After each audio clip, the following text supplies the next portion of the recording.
Hi parents, a very warm welcome to this episode of Today's Parent. I'm your host Christine Kasina. In today's episode, we are talking about teen suicide. Did you know that the leading cause of death amongst our teenagers between 15 to 24 is actually suicide? And we have an expert in studio today. Her name is Akoth Odhiambo. She's a clinical psychologist who's going to shed light on teenage suicide. Oh, this is sad. It's such a sad topic. Yeah, really sad. Teen is. suicide. Akoth, welcome to the show. Thank you. Welcome to the show. As a clinical psychologist and with all the research that you have done, is it true that the leading cause of death amongst our teenagers is actually suicide? Yeah, actually, that's true. To make that matter worse, around 800,000 people die each year because of suicide. That means every 40 seconds, someone is dying. Every 40 seconds? Every 40 seconds, someone is losing their life through suicide. Even before we get to the adults, now that our focus today is on teenagers, why would any teenager think about killing themselves? Well, initially, people did not think that anyone who's not an adult could have issues, you know. When you're stressed out and you bring it out to someone and they ask you, do you pay fees? Why are you stressed? You're still young, you know. You have a roof over your head. You have food. What is the problem? Yes. But teenagehood is a very difficult period for most people. It's that period where you're not a child, you're not an adult. You're in between. You're growing, your hormones are changing, your body is changing, there's a lot you're learning, your mind is blowing, you see. So there are a lot of challenges which makes teenagers really susceptible to suicide. Right. Yes. Akoth, make us understand. Who is a teenager? So technically a teenager, we'll use the word teen, from around 13 years 13? to 19. So 13 to 19. Yes. So let's move away from the age bracket. When you think about your typical teenager, because we really try to understand them as parents, how do we, or if you can just break it down for us, the behaviors of a teenager. Break it down for us who a teenager is in that sense. Well, teenagers, they behave a bit differently because they process the world a bit differently than adults and than children. Right. So sometimes you'll find there's impulsivity, you'll find there's that opposition, defiance to you know, authority figures and things like those. But there are also teenagers who are very calm and very chilled, and they process the world very slowly. You look like you are a very calm teenager. Why are you? Ooh, I do not think I was. I'm so sorry to my parents on that note. Yeah. I hear you. Is it true that when it comes to boys are 4 times likely to commit suicide than girls? Yes, it's very true. It's very true because boys, naturally, they do not have that social support to share. Like girls, a girl will get mad and just cry. Yeah. But a boy will get mad and go to his room and keep quiet. So that builds up. It bottles up slowly. Yeah. Are we conditioned like that, or is it society that has taught our boys to be like that? Or does it vary culture by culture, or boys are just like that? Okay, mostly I think it's just society. You see, when a boy child falls down and cries, the mom will be like, you are a man, you're not supposed to cry. So this child grows up knowing, I'm not supposed to express any emotions, I'm not supposed to talk about my problems, you see. Yeah. So it's learned from the environment, and I think it's also a cultural thing. Yeah. Okay. So one by one, Mr. Akoth, just take us through what would make a teen want to commit suicide. Well, there are many factors, considering most teenagers are very impulsive. You've mentioned impulsiveness. Yes. Yes. So this means that they do not think through the things that they do. They do not think through their behaviors, the consequences, there's that. But then there's also things happening around them that they're not able to process well. For example? For example, there's that bullying in school. So bullying could be an issue that they're going through. It is an issue. By the way, and they do end up, some of them end up committing suicide. Yeah, they do. They're what we call adverse childhood experiences. These are experiences they had before when they were children. And then now it's when they're processing them, like trauma, child abuse, physical abuse, and all that. Yes. So bullying. Bullying. Bringing in a new angle into this bullying topic. There was a news piece the other day, it was an international news piece, that a teenager has committed suicide because they didn't get, in their opinion, they didn't get enough likes on their photo. Can you imagine we are getting to that? Yeah, we are. It's because we are processing likes to be affirmations of our beauty, of who we are. Are we smart enough? Do people like us? and then you see that gets out of hand. So Yeah. I get 2 likes, then it means I'm not pretty enough. It means people don't like me. So why should I live? Why should I be alive? I don't have any reason anymore. So it makes me wonder, what's the role of this full online technological space in contributing, to teen stress? Yeah, it does. It contributes a lot because there are certain standards that are set by the online community. Of perfection. Of perfection. You have to be flawless. You have to be on point. And we cannot be flawless. We cannot be on point all the time. Yeah.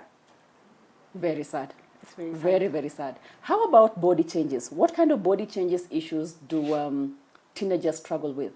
Well, you see, as you get into teenagehood, your body, maybe you're adding weight, okay? Your body is changing physically, you're getting all those hormones, and you feel like you're getting meat in the wrong places for most people. So that is not going to work out. Yeah. So that really affects them. And for boys, there's this body that you want to have, it's built up and you're macho. But then apparently God said you have to be a bit tiny, so Yeah. yeah, So they processing that is struggle not with that. very easy. They really, really struggle with looking like they're superstars, looking like they're role models. Yeah. Mr. Koth, you mentioned as we began our conversation that teenagers go through stress. And as parents, we could be wondering, I provide everything for this child. The only thing they need to do is to show up in school, do well, come back home, they eat, they have a roof over their heads. So we are struggling. Indeed, we are struggling to understand why a teen would be stressed. Well, it's not as easy as going to school, showing up, going to school, getting good grades. No. At school, they want to fit in. At school, of course, they want to get good grades. At school, they have issues with their teachers, with their friends. I mean, this is a teenager who, even in the house, maybe I want A, B, C, D, and mom thinks I shouldn't have that, How am I supposed to process this? And I'm used to having everything I want, you see. So teenagers generally experience a lot of stress because sometimes they do not know how to really, really express those emotions. When they're bottled up, Yeah. it blows up eventually. I can imagine. Yeah. Let's talk about, I know a lot of teenagers feel the pressure to succeed in school. Do you think that school, if at all, is a pressure that then can set off our teens? That's a bit debatable. Yeah, Yes. but they just want to do well because Yes. at home there's a pressure of Yes. you need to be number. Most of us were not number 1, 2, 3, But all our parents were number 1, 2, but 3. all our parents were either number 1, 2, Exactly. 3, and nobody walks around with a banner saying that I'm a proud C student.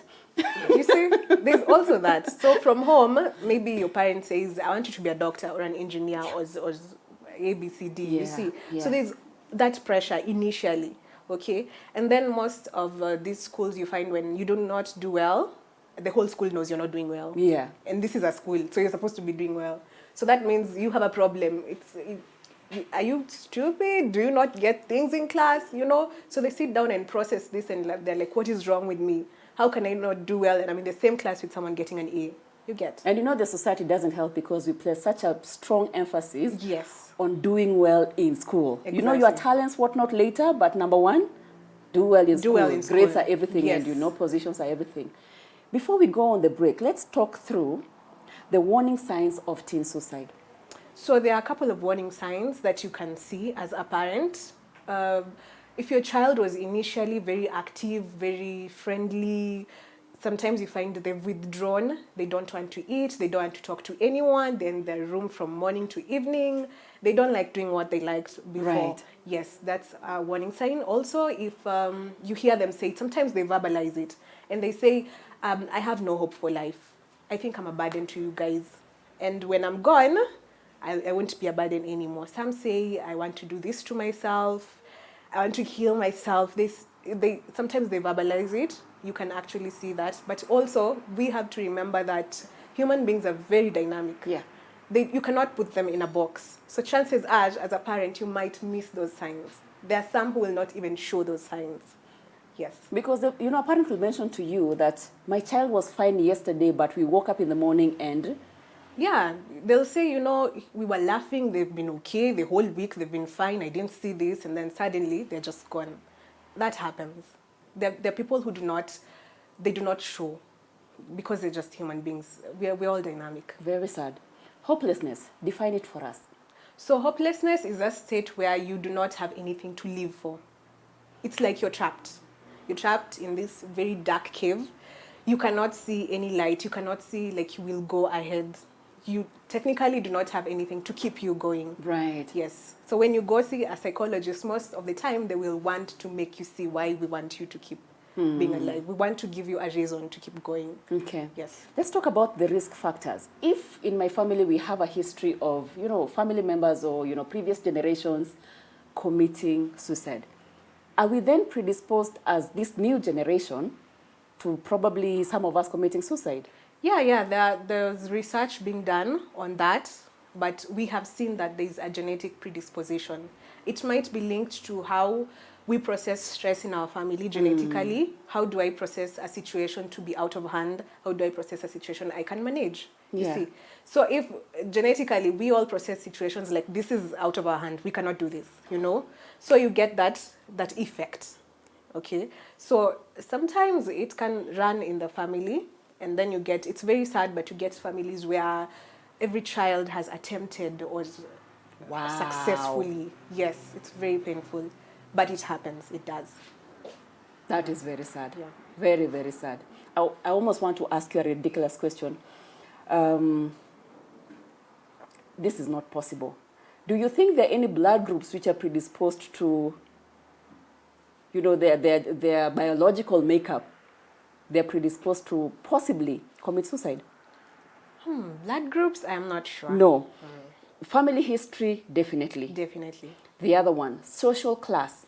Is it possible? It is. It is? It is. That makes me wonder, do we then say what if children from a higher economic kind of family compared to a poorer family, who is more predisposed to commit suicide?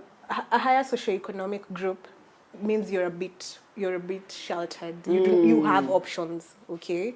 And it means you do not have to go through so many things that children from lower socioeconomic groups go through. Right. Because sometimes you find children from lower socioeconomic groups, they have to maybe engage in prostitution, their parents are into alcohol abuse and all that. There's a lot that makes them to be at risk. Okay. Yes. Okay.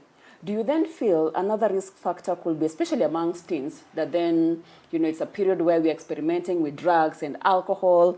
Could that be a risk factor for us to eventually commit suicide as teens? Definitely it is, because you see when you're under the influence of anything, you're not thinking clearly. Yes. And you might just do anything to yourself. So it is a risk factor. Okay. Yes. All right, let's take a break and then we'll continue our conversation when we come back. In our episode today, we are talking about teen suicide. The point of this conversation is finding every possible way that we can prevent these deaths, and we have in studio counseling psychologist Akoth Odhiambo who's sharing insights with us. We're going to take a short break and we'll be back right after this.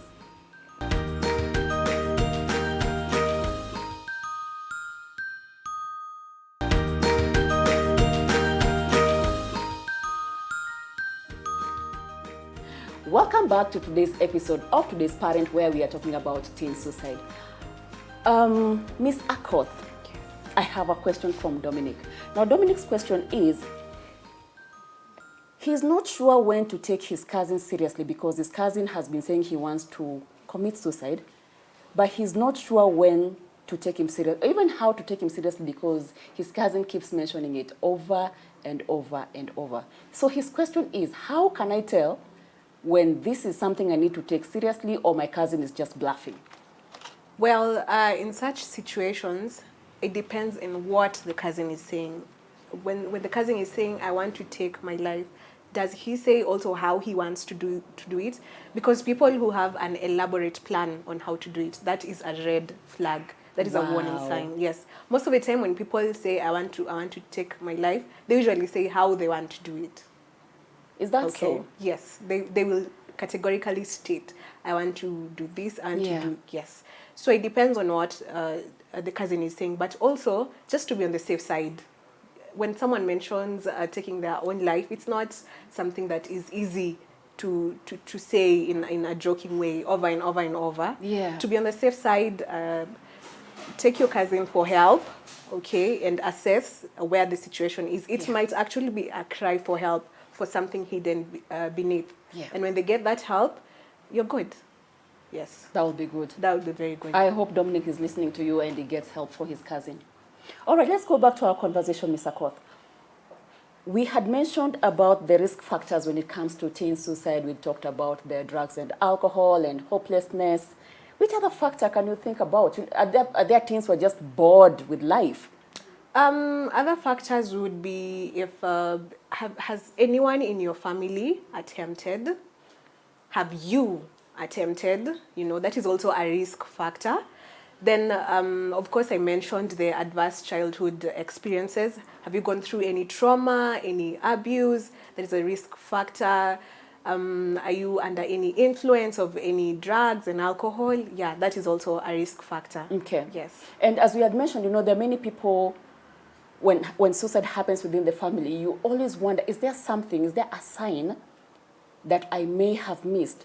What can we do as parents, as sisters, as brothers to be more aware of these things that are happening within our family member so that in any way we can prevent, you know, an imminent suicide?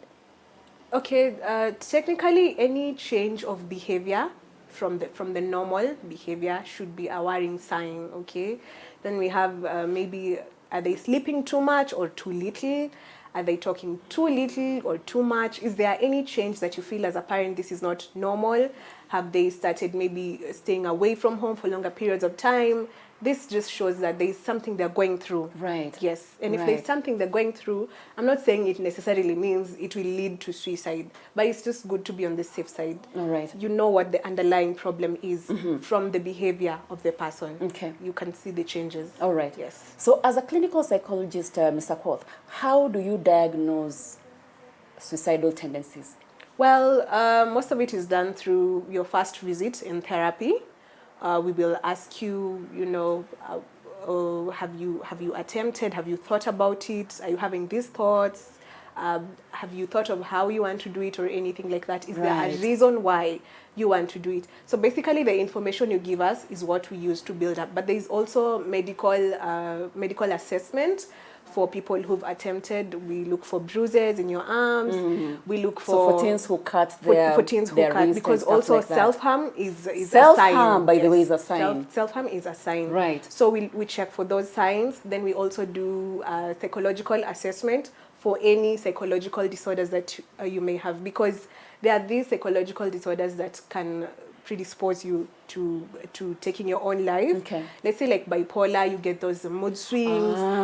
You're high, your mood is high, your mood is low. There are chances you might do something in between those moods. Then schizophrenia, you get the delusions. Yeah. Maybe there's a voice telling you to kill yourself and things like those. So we assess for this. We assess for depression, which is a leading cause for suicide. wow. Yes. So we assess for these conditions, because when you tackle those conditions, you're saving a life.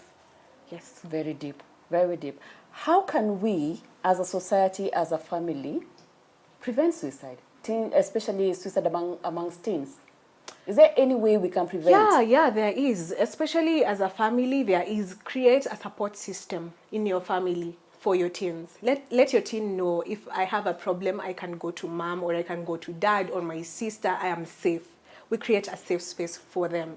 Okay, and also knowing these warning signs is a way of preventing it, because you will see it before. All right, Mr. Koth, let's just go back to your point of creating a safe space. We are talking about a teenager. Me and you both know that, number one, communicating with a teenager is not easy. And any parent who's watching can tell you, to break through and have a conversation with a teenager can be very, very difficult. So you then mentioned that it's important for us as parents to create a safe space. But how do we do that? You see, the moment your teenager has a problem, okay, the moment there's something wrong with them, they analyze in their mind, if I tell mom this, will I get punished or will I get help? So it depends with the kind of parenting styles you've been using. You can be an authoritative parent, but you can also negotiate with your child at some point on some issues, so they know my opinion is respected. It means mommy will listen to me. So as parents, number one, we need to listen. You need to listen. We need to listen. Yes, you need to listen to your teen. Do not brush them off. they have issues that you think is not an issue, just sit down and listen. The skill of listening, is something that it's developed over time, and people need to be very conscious about it. How can a parent develop their listening skills? Well, the moment your child sits you down to tell you something, just be calm. Be calm. Be calm. Just don't interrupt. Do not make comments that will make them think otherwise. Just be calm and listen to what they have to say. Hear them out, okay? And when you're done, now you can say what you want to say because you have the whole information. You see, if you interrupt them, it means you're missing something. Then they will not tell you what they wanted to tell you, the way they wanted to say it. Yes. So listening, just be calm. Just let them release what they have in their heart for you. Okay. So we need to create a safe space within our homes. What can you do in the schools? In the schools, I'd say the government should try a bit more to bring in qualified psychologists, because you see, it's not easy to open up to someone. We want to open up to someone who's neutral. You're not teaching me in class, and I do not see you elsewhere. You're not my parent. You're not my parent. I want to open up to someone who will not judge me, someone who will listen to me, someone who will take me positively, whatever I say. So I think we should have more of these professionals in schools, even from primary school, because we have teenagers in primary schools. Absolutely. Yes. So it shouldn't just concentrate maybe in high schools or colleges. You see, I think we should have more of these professionals there. I agree with you, because in primary school we used to have sessions like that where they'll bring somebody in school, we are put in the dining hall, and then we have a conversation with a neutral party. Neutral party. That used to be awesome. It used to be awesome. It's great. You won't be punished for whatever you're saying. And you can speak up and speak out. All right. Treating suicide. Is it possible? With all the underlying factors, be it biological, be it social, be it cultural, is it possible for it to be treated?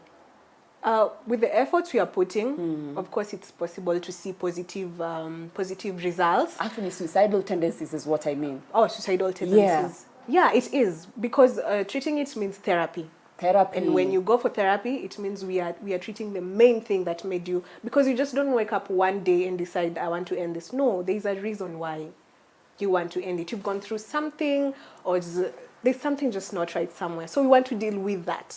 So it is possible with therapy. It is possible to at least feel better. It is possible to understand, why am I having these thoughts? Yeah. Yes, to understand that you're not alone in this. It's really important that you have someone to walk this journey with you, and that is what therapy is for. Okay. Yes. For a parent who's watching and they'd want to know their teenagers or their teenager better, what do you think that teenagers want us to know that they don't tell us? Well, that's a bit tricky. That's a bit tricky. But basically, teenagers... What do they want? What do they want? What do they love us to do for them? They'd love you. I think they'd love you to be there for them. They'd love to not be afraid of their parents. Wow. Yes, they would love to feel free, because the one person you want to cry with is your mother or your father, okay? When you go to school, your friends maybe are not that real, they do not understand you, but at the end of the day, the one person loves you unconditionally is your parents. So I think they just want to feel that, okay? Because most of the time they rebel and they feel like you're on my case too much and there's so much tension. I think they just love to connect mostly. So our teenagers want us to, number one, do what? Listen. They want us to listen. Yes. Listen. And then number two, they want to connect with us. They want to feel safe around you. They want to feel safe. Yes. How can we better, as parents, how can we better do that, connect effectively with our teenagers? Mostly it's with the communication. Communication. And it's how you handle them when they're having issues, okay? It's, of course, there has to be discipline and all that, but it's how you handle them when they are distressed, because if it's distress you can see, then they're not okay. Yeah. So you can actually connect with your child on so many ways. Yes. All right. As we are winding up today's episode, your word of advice to, a parent of a teenager who's watching, what can you say to them? This goes out to parents who maybe they're worried about their children having suicidal tendencies, or they've experienced a loss in the family. First of all, I want you to know that it is not your fault. Do not blame yourself, okay? Sometimes you don't see these things coming. Just be strong and be there for your child. Connect with your teenager and just be a parent. Being a parent is a blessing. Just be a that. parent. Yes. Thank you. Thank you, Ms. Akoth, for coming to share. You're welcome. Thank you very much. Thank you for having me. And on that note, we come to the end of today's episode of Today's Parent, where we talked about teen suicide. I hope you've learned something from our expert today, Akoth Odhiambo. And if for any reason you want us to connect you to her, please send us an SMS, and for sure we will connect you. Any other topic that you feel our teenagers are struggling with, or any other topic related to matters teenagehood, just send us an SMS again, and we'll find a way to cover it in another episode. I have been your host, Christine Kasina, and this has been Today's Parent, and we are here at Little Cribs, the home of fun, exciting, durable kids furniture. So if you're looking for kids furniture, make sure to look out for Little Cribs. And for parenting resources, go to www.supermamas.co.ke. It's been a pleasure having you. Do have a wonderful day.